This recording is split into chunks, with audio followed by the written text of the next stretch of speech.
Jaya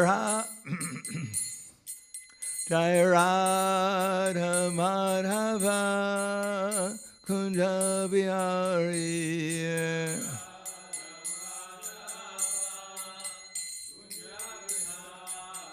Jaya Radha Madhava Kunja Bihari.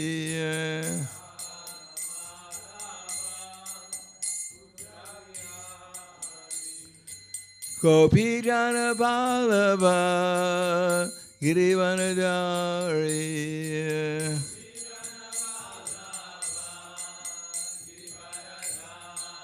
Gopi Jana Vallabha Girivanadari.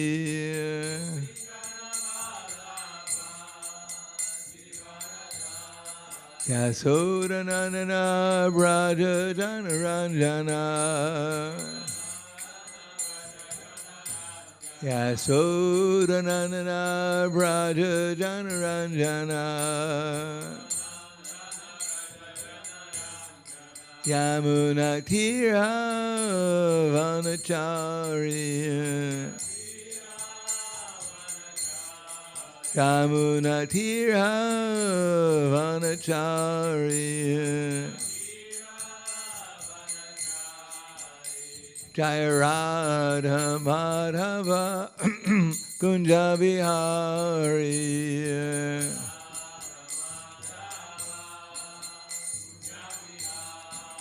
Jaya Radha Madhava Kunja Bihari.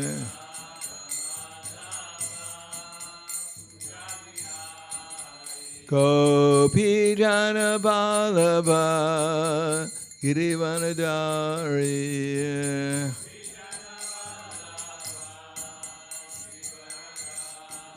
Gopi Jana Vallabha Girivanadari.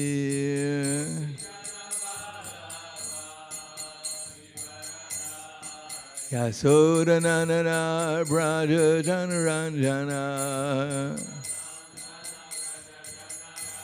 Yasodanandana Braja Janaranjana.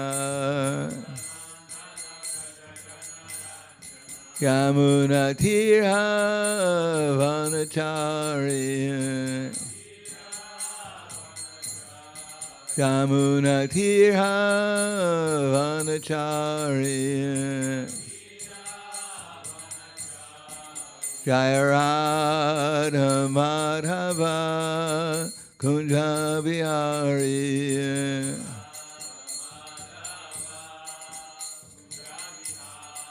Jaya Radha Madhava Kunja Bihari.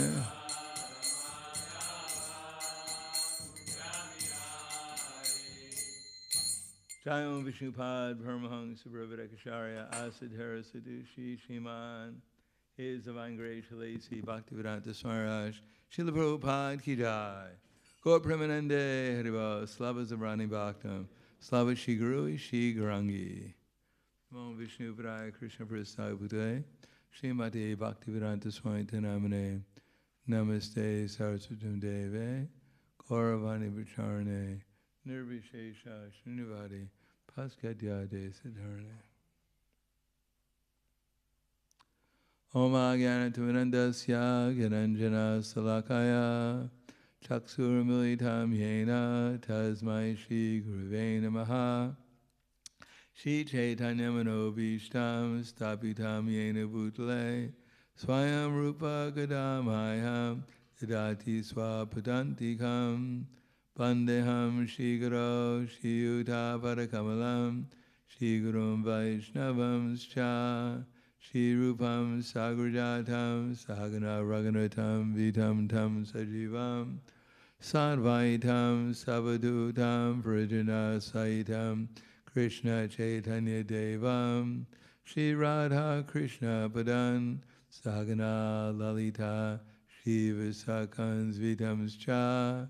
Hey Krishna Karna Sindho Dinabandho Jagapite Gopesha Gopika Kanta Radha Kanta Namostute.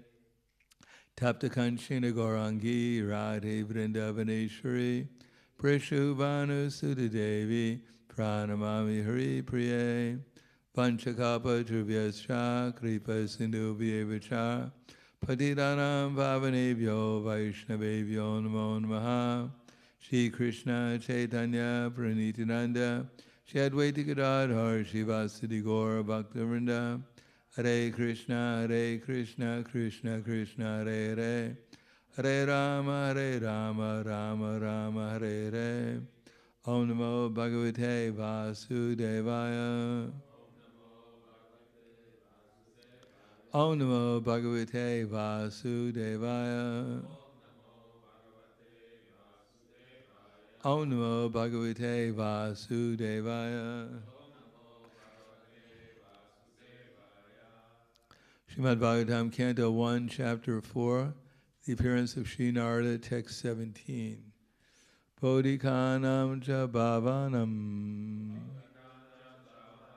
Shakti rasam cha tatkritam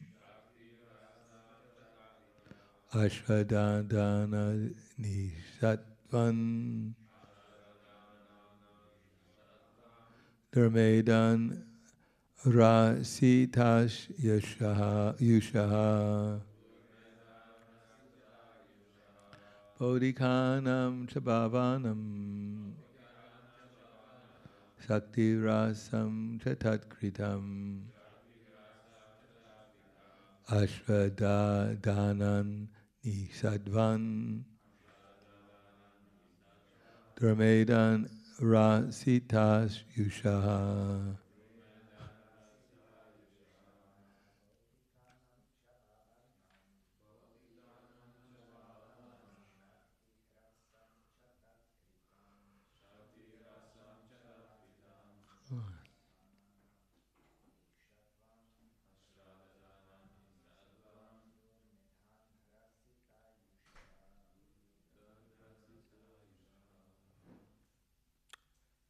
Ladies. Bodhikanam Chabhavanam Shakti Rasam Chatakritam Ashadadana Nisadvan Dharmedan Rasita Yushaha Bodhikanam Cha, also of everything that is made of matter. Bhavanam, actions. Shakti, rasam cha, and deterioration of natural power. Tatkritam, rendered by that. Ashwadadanan, of the faithless. Nisatvan, impatient due to want of the mode of goodness. Duramedan, dull-witted. Rasita, reduced. Ayushaha, of duration of life. Durabhagan, cha, also the unlucky. Janan, people in general. Vikshaya,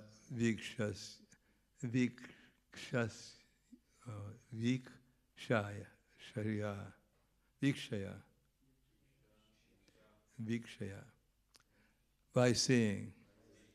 Muni, the Muni. Divyena, by transcendental. Chakshusha, vision.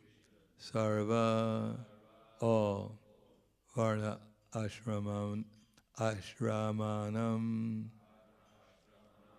of all the statuses and orders of life. Yat, what? Dadao, contemplated. Hitam, welfare. Amogadrik, one who is fully equipped in knowledge. Translation and purport by His Divine Grace, A.C. Bhaktivedanta Swami Srila Prabhupada. Translation: the great sage who is fully equipped in knowledge and could see through his transcendental vision the deterioration of everything material due to the influence of the age.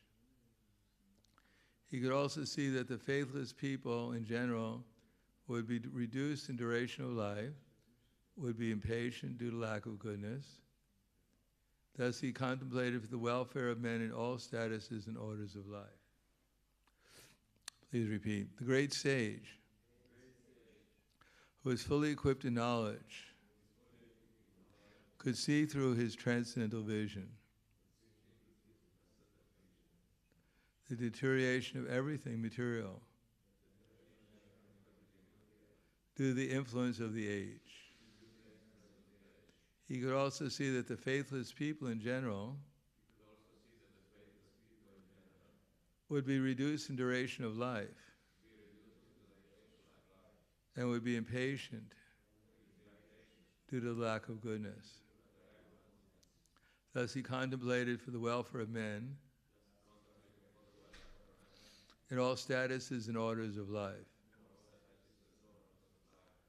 Srila Prabhupada's purport: the unmanifested forces of time are so powerful that they reduce all matter to oblivion in due course. In Kali Yuga, the last millennium of a round of 4 millenniums, the power of all material objects deteriorates by the influence of time. This age, the duration of the material body of the people in general is much reduced, and so is the memory.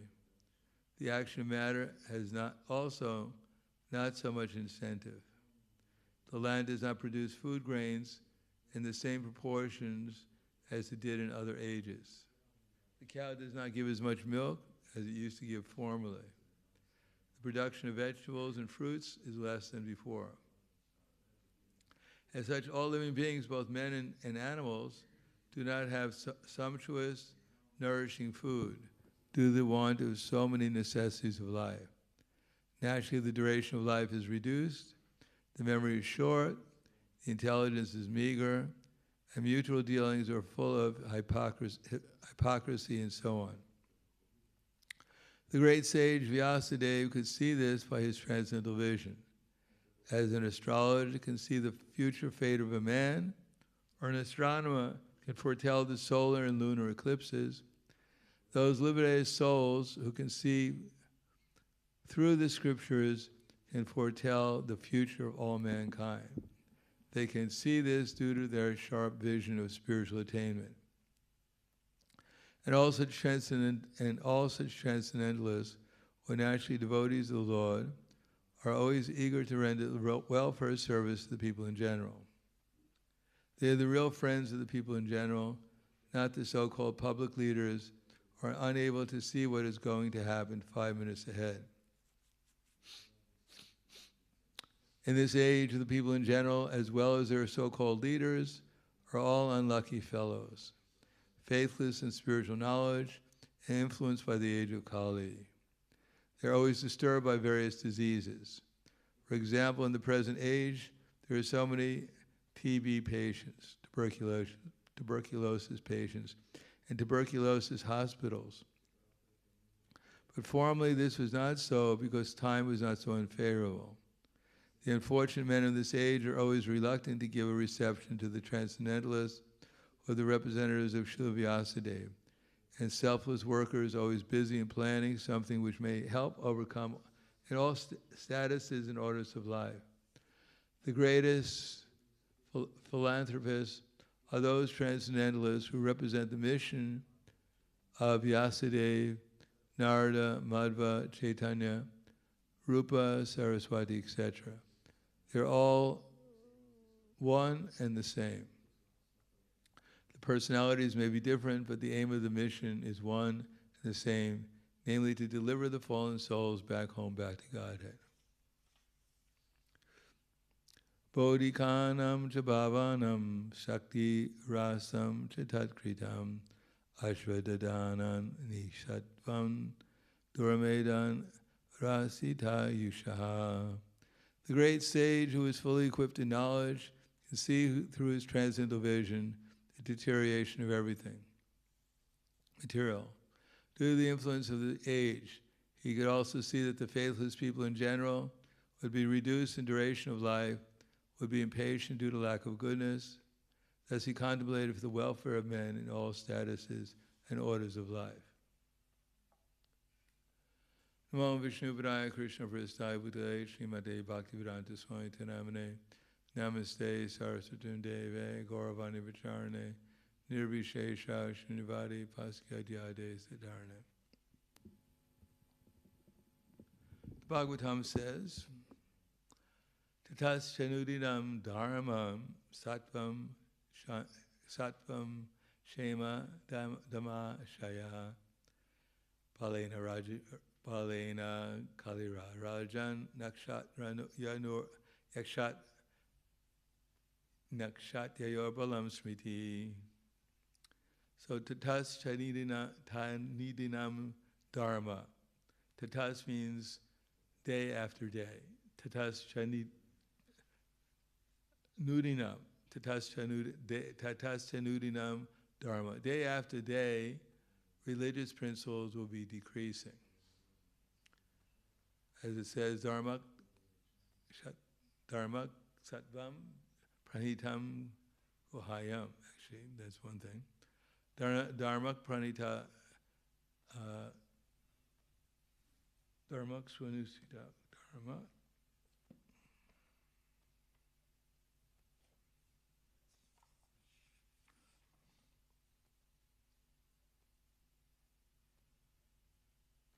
Dharmam tu sakshat bhagavat pranitam.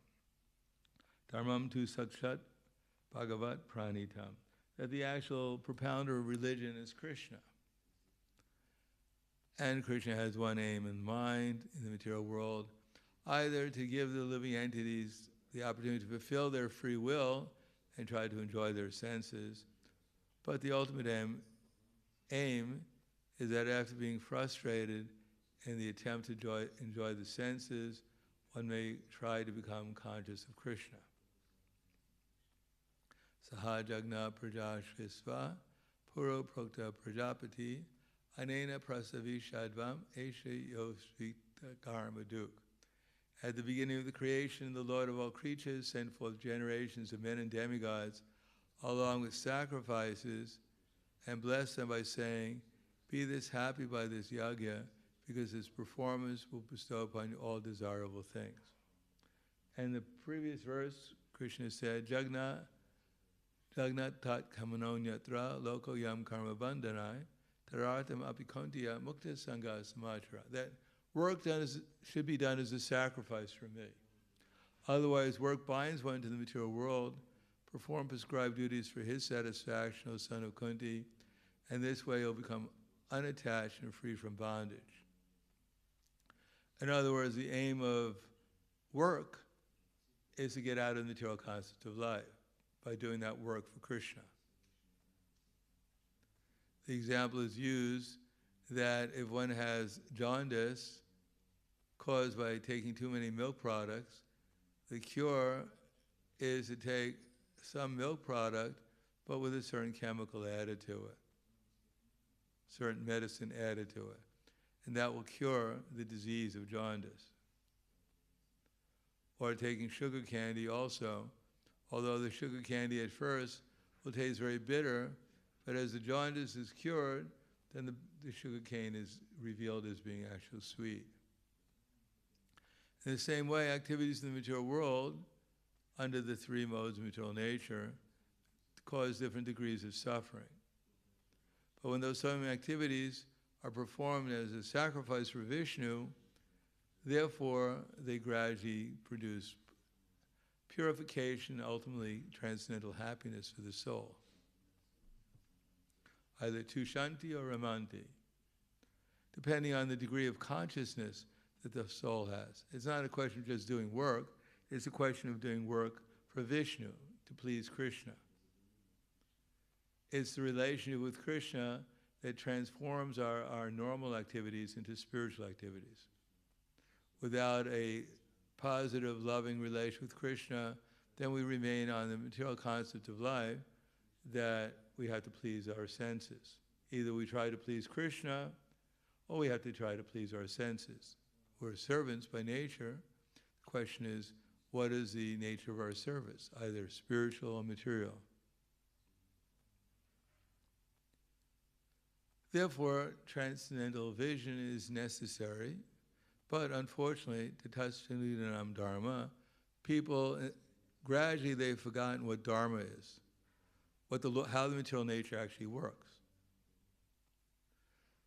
They think that they'll be happy gratifying their senses, but Krishna says, Chitam aprameyam ta pralayantam upashitya kama paboga paramam etavam iti nischita ashapashishiterabhada kama kroda parayana yahanti kama bogartan anyanartha sanchaya. They believe that to gratify the senses unto the end of life is the prime necessity of human civilization. And therefore there could be no measurement to their anxieties. Being bound by hundreds and thousands of desires, by lust and anger, they secure money by illegal means for sense gratification. In other words, they think economic development is meant for sense gratification, and somehow or another get some economic development, even though it may not be economic development in the real sense, but the imagined economic development. Real economic development will actually gratify the senses, which means clean water, fresh air, proper food, nice relationships. This is actually economic development. So the senses actually become purified and gratified.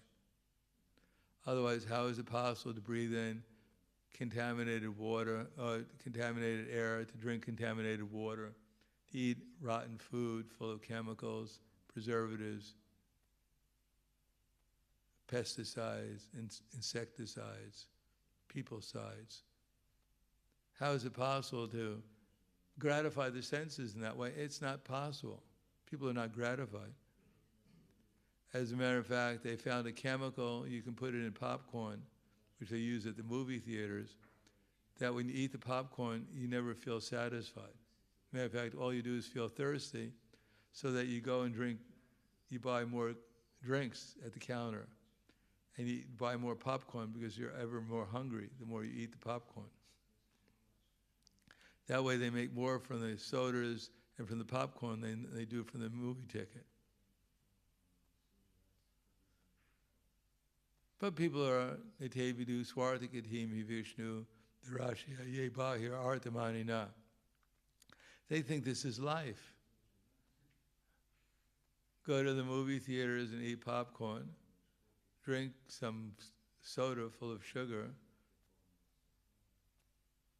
In one glass of soda, 8 ounces of soda, there are 7 tablespoons of sugar, white sugar.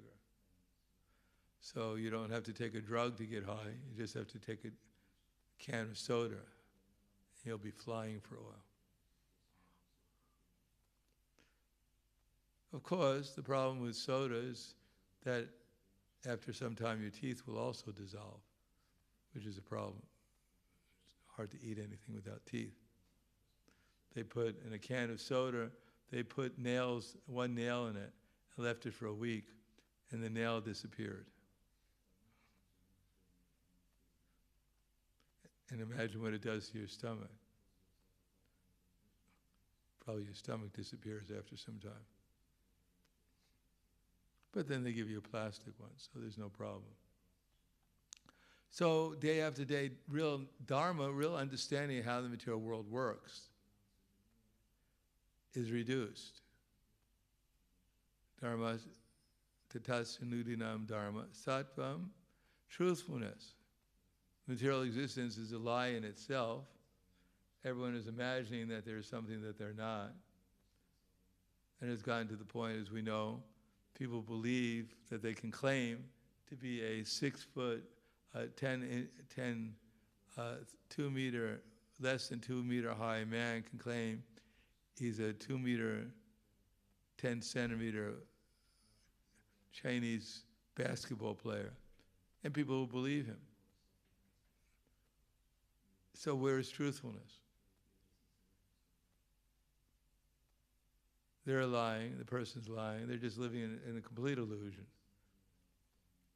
Sattvam shama, sattvam tatasvanudinam dharma, sattvam sama, equimindedness, shama, tolerance.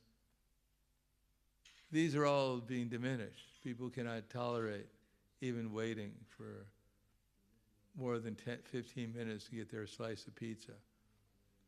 Therefore, the pizza delivery people have to weave in and out of traffic to make sure they get there on time so the pizza isn't free.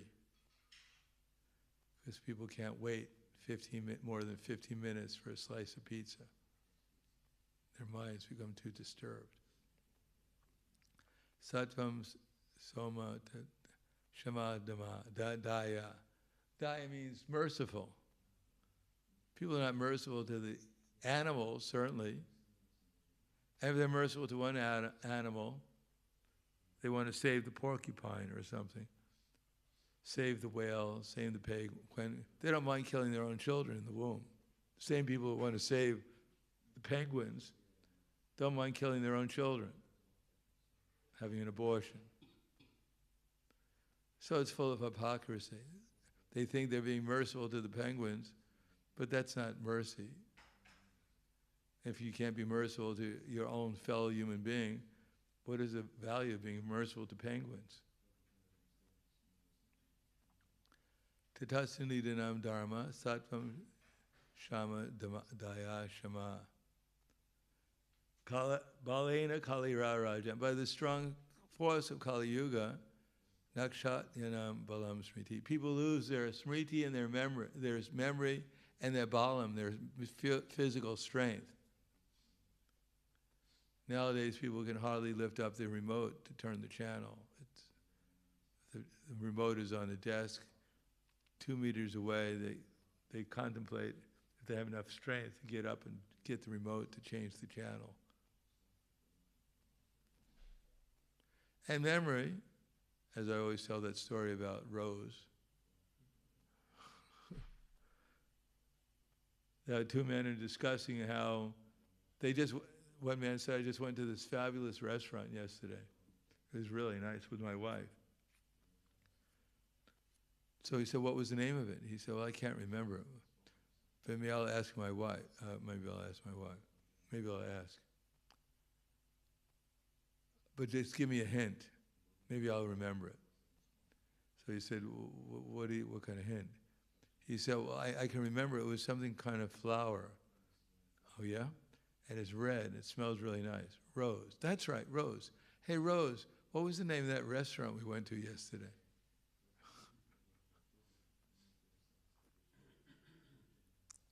So people can't even remember the name of their wife nowadays, what to speak of anything else.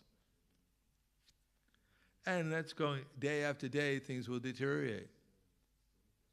So that people will lose their bodily strength, their memory. But it's not by accident. It's because people don't follow the principles of religion. And therefore, dayato vishayam pumsam, sangaste shupajayate, sangat sanjayate kama, kama krodo bhajayate. As soon as we lose track of Krishna consciousness, or at least if we're not engaged in something positive in Krishna's service, some prescribed duty, then we spend our time looking around for something to enjoy. People are simply window shopping nowadays, just contemplating objects. The biggest industry on the internet is pornography. So much so that people they're not even attracted to actual sex anymore because they're so worn out by pornography. So contemplation of the objects of the senses also means that we'll develop attachment for them, for whatever we're contemplating. And although it may not seem very significant, but one will develop some attachment to it. You see with these people with these ugly dogs on the street.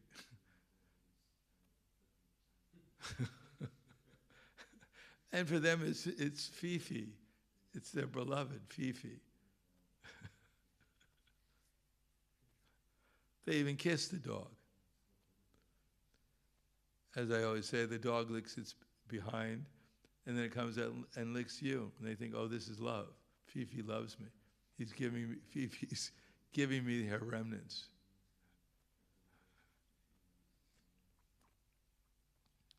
So this is the power of attachment.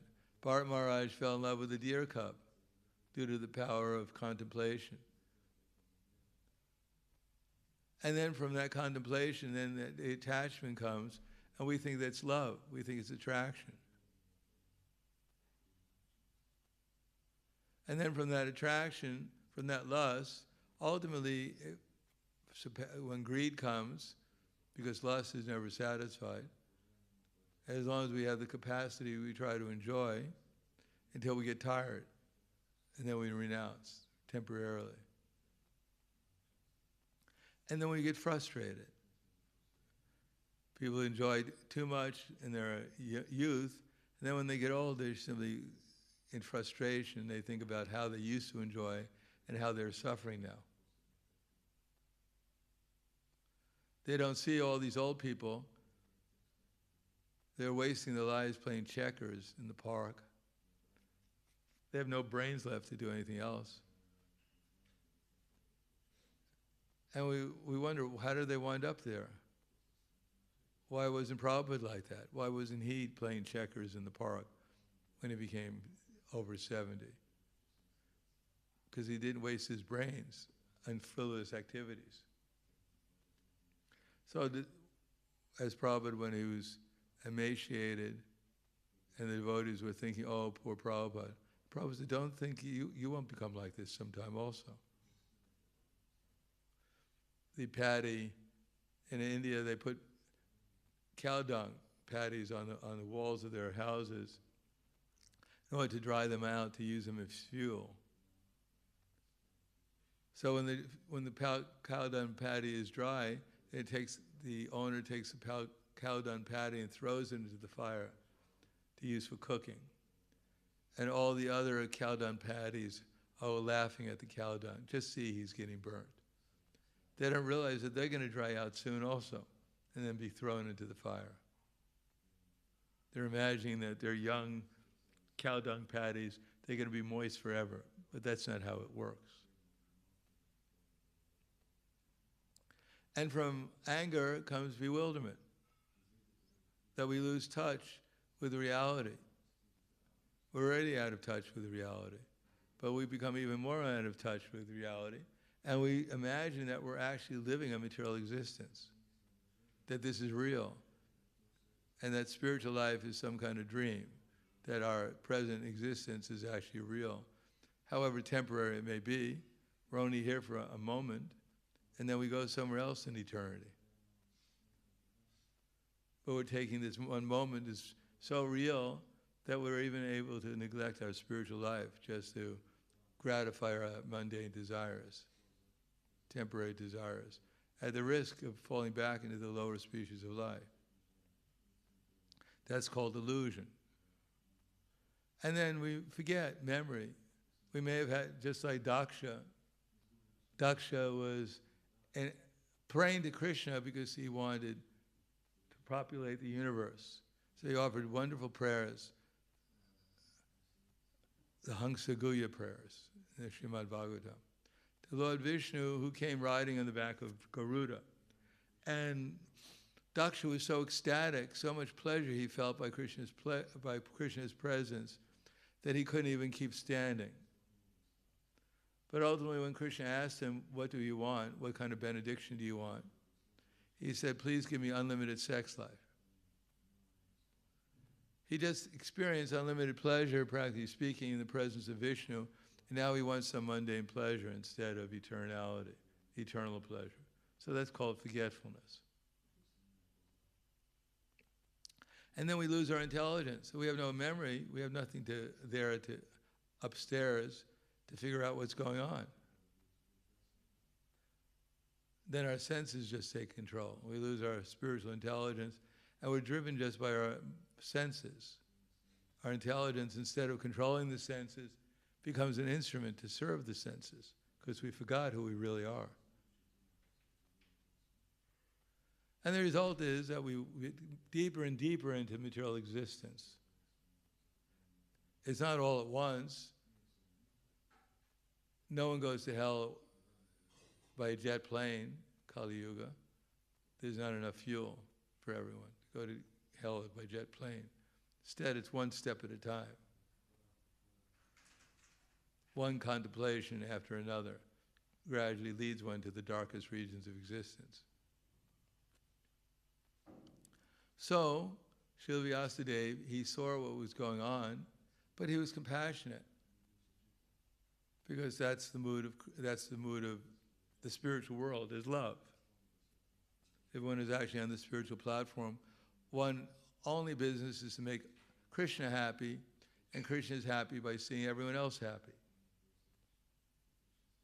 And everyone's source of happiness is the same, and it's unlimited, Krishna. Here in the material world, there's always scarcity, what we think is the resources for happiness. But on the spiritual platform, the happiness of Krishna is unlimited and full of unlimited varieties of pleasure and rasa. Therefore, no one is greedy, no one is envious, no one is one that wants to share Krishna with everyone. Tavakatamritam tapta jivanam. Kalivira darpanam. So therefore the gopis pray that the most generous persons are those who are distributing Krishna consciousness to others, freeing others from sinful reaction. Tavakatamrita tapta jivanam. That this tavakatamritam, this message about Krishna, can relieve people from the miseries of material existence. Kavibira arpanam. Srimad Atatam. Srimad Atatam. So, bhuvi bhuva, that in this world there's no one more generous or merciful than those who are distributing Krishna consciousness to others and waking them up out of this dreamlike existence of material life. So that one will get material benedictions, one will get what's necessary to sustain oneself without much effort. At the same time, one will awaken to one's real life, which is spiritual, in relation to Krishna, and do some actual beneficial work to others, eternal work, eternal benefit for others, rather than this temporary so-called alleviation of material miseries, which Prabhupada used to call blowing on a boil. Yes, there's a boil, and it hurts, and you can blow on it, and it doesn't hurt as much anymore. But still, you haven't really solved the problem. So the real problem is our forgetfulness of Krishna. The lack of realization of our eternality to begin with means that we have to eternally be in anxiety. If we don't know, we haven't realized we're eternal, then we must be eternally in anxiety over somebody or another, either our body or someone else's body. Like Arjuna, when he identified himself with his material body, he was in anxiety about his grandfather's body, his teacher's body, everyone's body. He was completely in anxiety because he misidentified himself and others with their material body and minds. But when he woke up to his real identity in relation to Krishna, then he was peaceful and happy. And he could do his work, do something productive, something meaningful, something progressive for others by serving Krishna.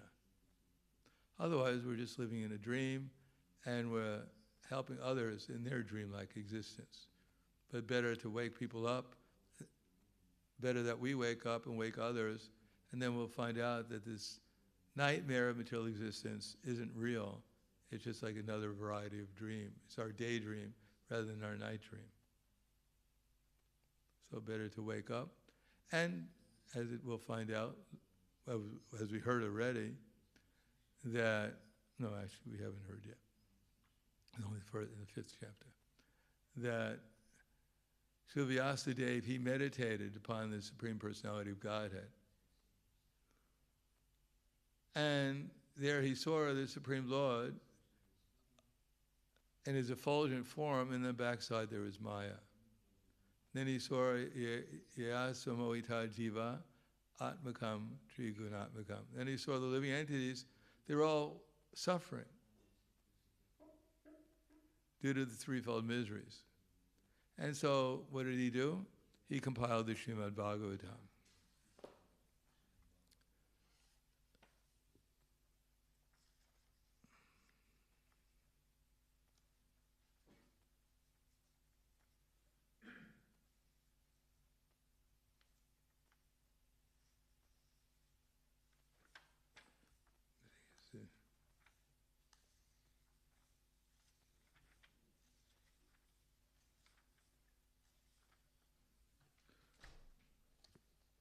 Yasamohito Jiva Atmakam Sri Gunatmakam.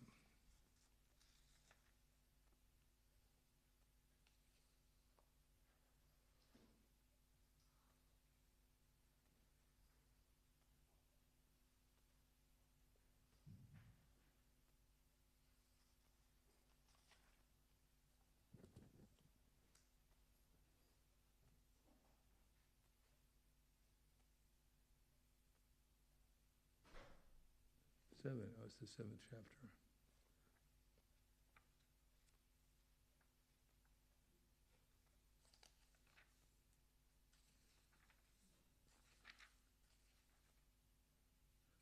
Anartho pasamam sakshat bhakti yoga adhokshajam lokasya janato vidvans chakre satvita samhita. The material miseries of the living entity, which is superfluous to him, can be directly mitigated by the linking process of devotional service. But the mass of people do not know this, and therefore the learned Vyasadeva compiled this Vedic literature, which is in relation to the absolute supreme truth. So Vyasadeva was convinced hearing about Krishna is the remedy for all our problems. But we have to hear it with, as it says, by following the instructions. It's not only hearing about Krishna. Otherwise, as it says here, hearing pastimes of Krishna would be the same benefit as hearing philosophy. But unless we learn philosophy, and philosophy doesn't mean something complicated, philosophy means something very simple. For instance, the fact that we're eternal is very simple. The fact that this body is changing is quite simple, but it takes intelligence to understand that. And when we have that much intelligence to understand that, then we can act as if we're eternal rather than temporary. But if we're not on that platform, we don't want to develop our intelligence by acting spiritually, then hearing nice stories is also helpful, because everyone needs a leader, everyone needs an example to follow. And if we hear good examples, then we might become inspired to follow their example, and therefore live the philosophy by following the example of an exalted personality. Either way, it's beneficial.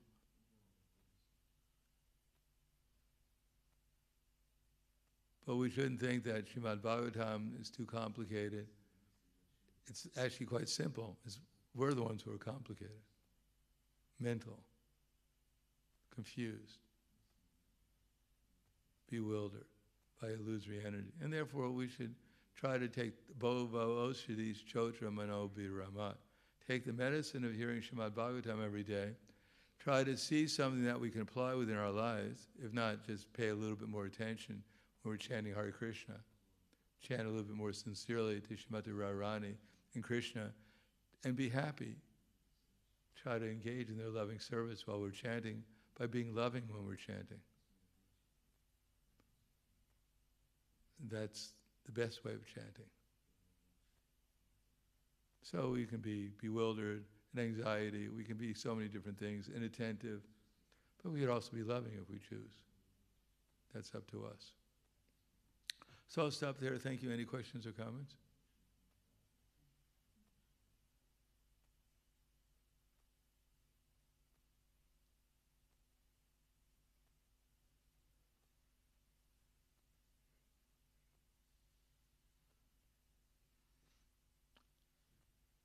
Grantharaj Srimad Bhagavatam ki jai, Srila Prabhupada ki jai, Gaur Premanande.